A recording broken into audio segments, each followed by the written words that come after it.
glucose, right? So like that acts of control deplete relatively large amounts of glucose, and so you have that either in adults, when they act up. A lot of times you call it the like just pretty much like a Snickers commercial, right? It's kind of like you get hangry. You know what I'm saying? I know when I'm hungry in the morning, if I don't eat breakfast in the morning, I have those same issues where like I tell people like, look, if you're gonna waste my time really well, I got to eat breakfast whether you ready to eat or not. I'm gonna eat because I already know Right. at the end of the day I'm gonna have an attitude for no reason, right? So Mm-hmm. Mhm. it's kind of just dealing with that, and then you have that in adults, and you have to deal with that in kids, and where they have those nutritional deficiencies from there. The other part that was brought up is a part of the with the stores, right? So when you're going shopping and you're buying these highly processed foods, a lot of times a lot of the vegans and vegetarians are actually thinking they're going natural and getting natural foods when they're switching to things where you get like the Beyond Meat. Um, then you had the thing like corn before, which is a QUORN, which was actually the first supposedly meat-based plant that actually had a lawsuit against them because they were talking about they had it was based off of mushroom, but then they found later on that it possibly wasn't.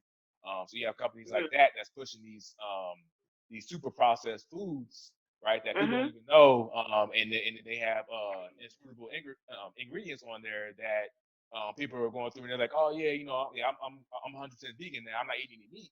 But sometimes a lot of these ultra processed foods are actually worse than the Yes. that they were putting in their body to begin with, and they're causing these issues. Like you look at places like Europe, you have Mountain Dew. The same Mountain Dew you get here isn't available in the UK because of the bromine one, which can irritate the skin and irritate the skin and mucus in your brains, cause headaches, memory loss, and other issues. You have cereal. The cereal here has a bunch of chemicals in it, right? And it was a few years ago that I really started paying attention to that. That I stopped eating cereal as much as I have. They actually had cut it out at one point, and then I started finding other companies that was making um, cereals without those chemicals and stuff like that that you found in there. That the U.S. companies were saying that they were going to stop selling, but when they sell them in the UK, they actually take those out, but they sell them to us. You get Skittles and Mhm. M&M that have artificial colors here. In the UK, they have actually natural colors.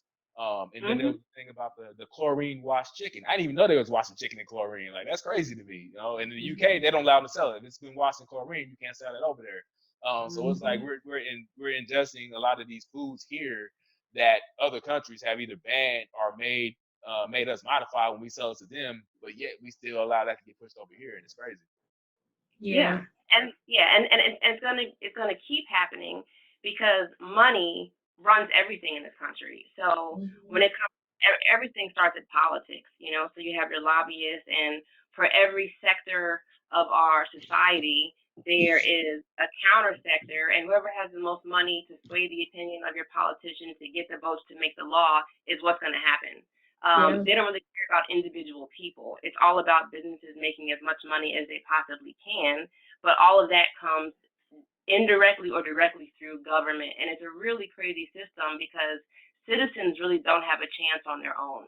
You could say, yeah, we can, band together and vote for the best candidate, but that candidate is going to be bought by somebody. And whatever their cause that they're promoting is going to negatively affect a group of the population. So just because some of X politician stuff favors me, there's going to be others that he has to compromise and don't. And that's going to be probably forever in time because of the democracy that we live in, and cash is king. This country runs strictly on the business mindset of profit. Yep. Yeah. Yeah, absolutely. And it's so interesting that we talked about that because we talked a lot about it when I work with children, we look a lot at not just what they're eating in terms of candy, but even what types of candy. Like you talked about the Skittles, right? And we also are looking at things like the dye that's put in there because we recognize that there's a correlation between the dye that children ingest and how it ultimately affects their behavior in their brain and how much sugar we put in everything. Our country also puts a lot of cow products in everything we eat, like a regular bag of potato chips, like generally a regular bag. I won't say any names, right? Because I don't need us to get in any trouble with these companies.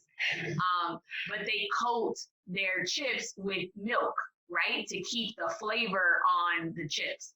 And so when people are saying, when we're making these connections about lactose intolerance, about how that ultimately affects our gut, we're missing the fact that most of our common foods in this country are made with cow products, right?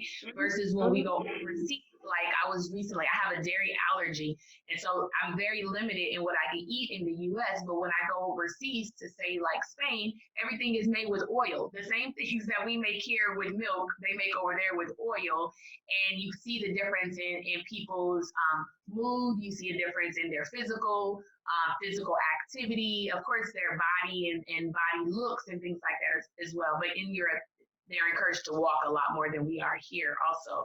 But it's so interesting because, again, how we started off this conversation around how politics really affect food and how food really affects mental health. It's all connected, and we're not putting enough correlation between politics and mental health. We think that they're separate things, but they're not. Even what is being published in a lot of our books and journals is very political. Who is the publisher and how it's supporting, right?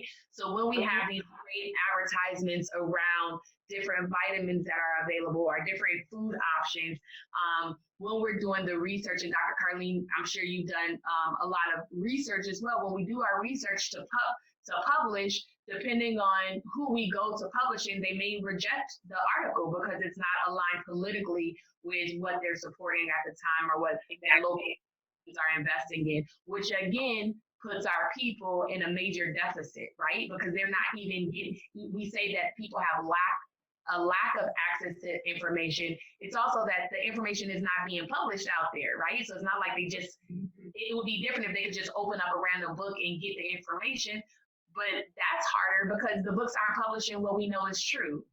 Mm-hmm. Yep. Don't get me started, crazy. Don't get me started over here.